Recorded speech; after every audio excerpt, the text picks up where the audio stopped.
All right, so as Andrew mentioned, I'm Amifa Butler. I'm the founder and executive director of Choice, and we're definitely honored to have partnered with our great team here to meet the need in our community. Ultimately, we served as a sub-grantee for ARCH.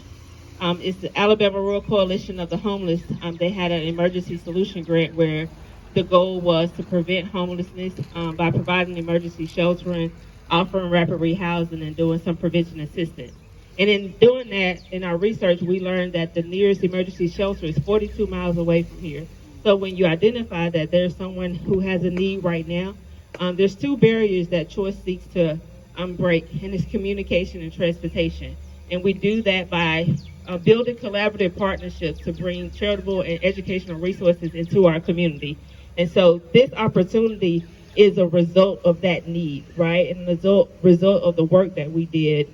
We had to put people in hotels.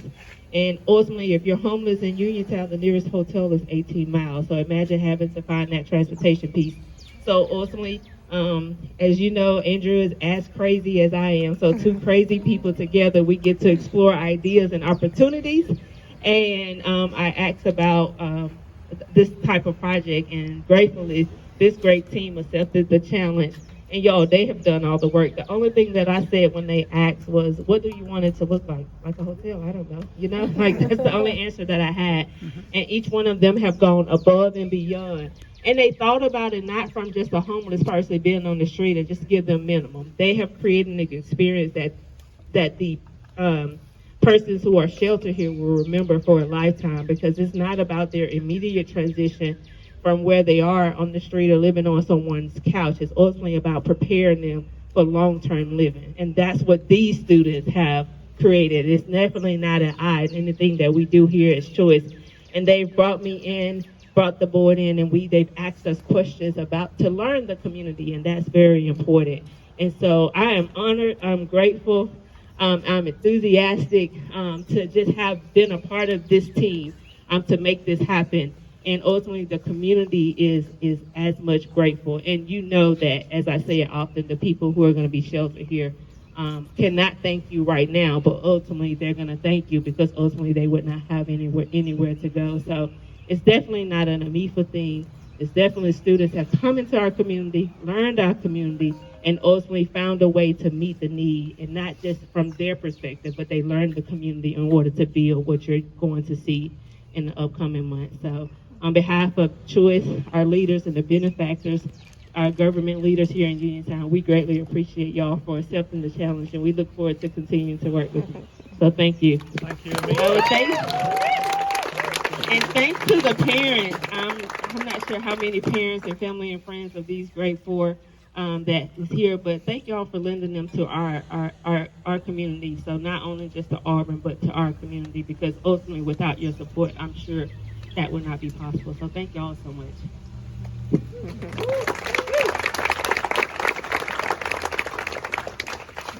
All right. Oh. Okay. So, hey everyone, we're Team Choice House Emergency Shelter. I'm Davis. I'm Raymond. I'm Haley. And I'm AC. So to begin, like Amifa's already touched on, this is a project that addresses the issue of rural homelessness. It's important to understand that 4 out of 10 people out of the entire homeless population are in a rural area, which is pretty astounding when you consider that rural people make up only 19.6% of the total U.S. population. But what's the Choice House? So the Choice House is specifically, it's a type of transient shelter. So what that means is it's designed for temporary, short-term stays for people experiencing homelessness while they work with our wonderful client to focus on long-term solutions. But before we really get into the project, let's zoom out and kind of take a second and ask what it's actually about. So we're kind of thinking about this project as embodying a hierarchy of ideas, where the first layer is to provide secure shelter immediately, and then once those clients are within the secure shelter, they work with Choice to build life skills. And then all of this is rooted in this deeper question of the nature of transient shelter and the way that architects address it. So, we've already met Amifa, but let's talk a little bit more about our amazing client that's allowing this to happen here in Uniontown. Like we've already said, we are working with a nonprofit organization called Choice, which stands for Choosing to Help Others in Our Community Excel. It was founded in 2009 by none other than Executive Director Amifa Butler, because after spending 12 years working in the financial industry in Birmingham, she had this greater vision of moving back right here to her hometown and starting an organization that, in her own words, bridges the gap between the availability and accessibility of both social and economic resources in rural areas like Perry County, which is why we're right here in Perry County. We're currently about 9 miles away from home base in Newbern, and we're right here. Choice headquarters is about a mile away, just up the road across Highway 80. Choice is an organization that takes a holistic approach to community improvement. So rather than just focusing on housing initiatives, they actually work across 6 major focus areas. But for example, workforce development and health and wellness are the 2 that this project fall under. And of course, Amifa's not doing all of this on her own. She also has 2 full-time caseworkers and 3 part-time employees, and together they all engage directly with their clients. So like we've talked about a bit, Choice has a number of different clients, but today we're going to touch on how they interact directly with their homeless. Ooh. Forget it. Sorry. Keep going. Okay. Am I being loud? Shout and project, darling. Okay. I'll just keep being loud. Practice being loud. I'm good at it. Everything Choice does with their clients falls under this larger umbrella, appropriate for today, of case management, where, like I said earlier, step 1 is to provide secure shelter. Once that's established, they're able to work with caseworkers on long-term solutions like permanent housing or employment opportunities. And as we'll see in a minute, it's incredibly important to understand how all of this is funded. Essentially, we'll try to break it down for you. It starts up at the top at the Department of Housing and Urban Development, and then through a number of different organizations and grants, works its way through the states and makes its way to Choice. This is important to know because the use of federal funding has a lot of implications for the design of the units, especially in regards to accessibility, which is something that we'll talk about later. One of the grants that they're operating under currently is funding hotel stays, like Amifa said, as their current housing solution. And she's already touched on it, but there are some issues with it, right? First of all, it's incredibly expensive. We're talking around $2,500 per month per person, and that adds up quickly. There's also the issue of proximity, where we're talking about a 20-mile one-way drive for caseworkers to go interact with clients. However, that's where we come in. So what are we building here? We are building 2 units that each house occupants for no more than 30 days, and each of the units will house 1 to 3 occupants. There will be a separate washer-dryer unit to be shared amongst the occupants, as well as a communal outdoor space. We also designed the site in such a way that it can be expanded in the future per Choice's request, and all of this will be within a secure boundary. Alright, so on top of understanding the scope of our project, the main question we've been wrestling with is how to instill dignity into these small units. So while a number of constraints dictate the size and the scope of these units, the main goal is to just provide a space that empowers clients to focus on long-term goals without having to worry about the comfort of a temporary stay. So to do that, we came up with 5 programmatic elements that drive the design of these units. So each unit will have a primary sleeping space and a living space, and one of the fundamental ideas of this plan is that these 2 are separated because we believe that offering privacy, especially in such a small unit, is a main part of instilling dignity, especially when there's families who stay here or there's a married couple. It's important that everyone has the space to be alone. Additionally, there will also be a secondary sleeping space, a place to bathe, and a place to cook and prepare food. So if you break that down, that essentially leads you to these 3 programmatic volumes: sleeping, bathing, and living. And we already know that sleeping and the living have to be separated, so that means that the bathing and the cooking space is the divider between the 2. But because of that central location, that means we can consolidate all of the services, utilities, and most of the storage into this core volume.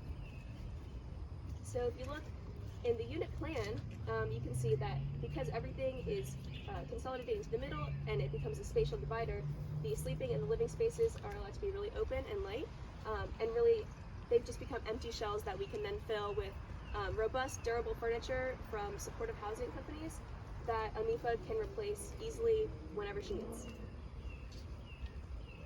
Another big factor of instilling dignity into these units is accessibility. So like AC mentioned earlier, these are going to be federally funded, which means that we have to follow the most stringent code requirements, which is the Americans with Disabilities Act. So in order to make sure these comply completely with ADA, we had to really dig through every inch of these units and really break them down. So for example, in the core volume, ADA has a direct effect on, the bigger things like the width of the corridor, but it also has an effect on the smaller things that you may not even think about, like the direction of the bathroom door swing.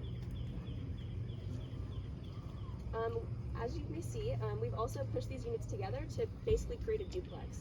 So by doing this, both units will still have their own living, sleeping, bathing spaces, but they'll be separated by a central party wall. And this wall will be acoustically insulated to provide sound privacy between the two units. This move of pushing the two units together under one big roof has also allowed us to create big, grand communal spaces such as the front porch. So, we have a very large roof overhang of 14 feet, and that's really the big hit of the project.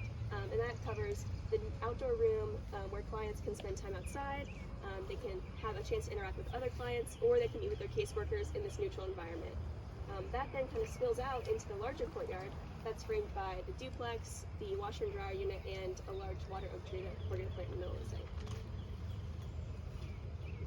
So, as you can see in the site plan, we have chosen to orient the buildings inward to set up a relationship with future units that will be built on the other half of the site. And our ultimate goal for these units is that, Choice will use them for the next however long, and then reflect on those, and then sometime in the near future, we'll work with a contractor to build units 3 and 4, kind of right where that yellow house is right now.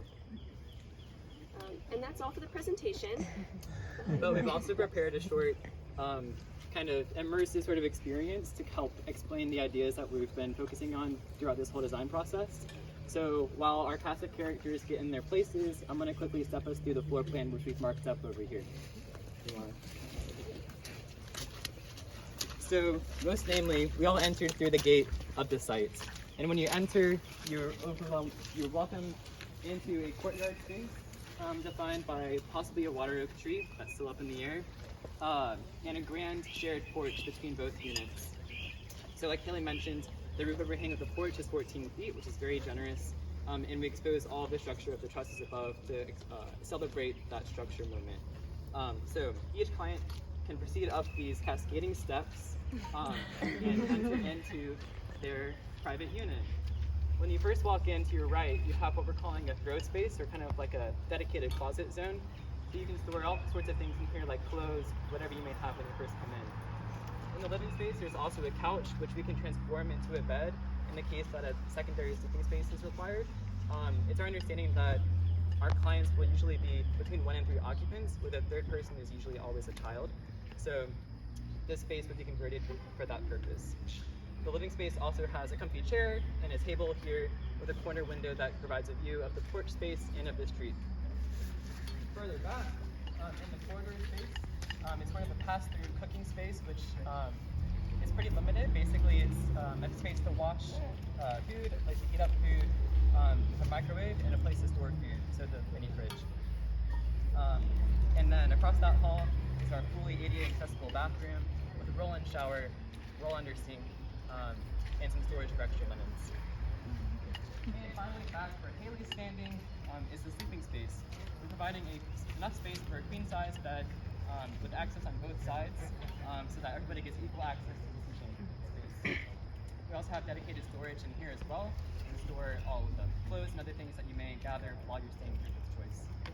So, now that we've kind of established where we all are in the plan, we can start the show. And I'm gonna whip out my little cheat sheet. Can you speak up a little bit? Yes.